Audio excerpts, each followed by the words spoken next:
ایک ایسی رات جب پوری کائنات پر خاموشی طاری تھی، مکہ کی گلیوں میں سکون تھا کہ اچانک جبرائیل امین اللہ کا پیغام لے کر نازل ہوئے۔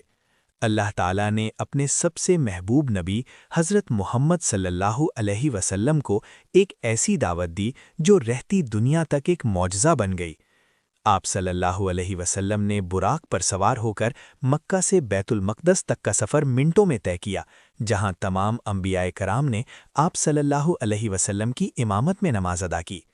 یہ تو بس آغاز تھا، اس کے بعد آسمانوں کے دروازے کھلتے گئے اور آپ صلی اللہ علیہ وسلم ہر آسمان پر بلند مرتبہ انبیاء سے ملاقات کرتے ہوئے کائنات کی ان سرحدوں تک پہنچے جہاں کسی بشر یا فرشتے کے پر بھی نہیں پہنچ سکتے تھے۔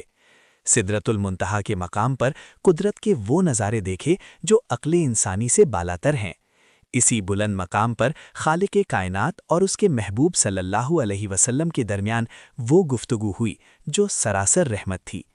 اسی عظیم ملاقات میں اللہ تعالیٰ نے امت محمدیہ کے لیے نماز کا وہ خوبصورت تحفہ عطا کیا جو ہر مومن کو اپنے رب سے جوڑ دیتا ہے۔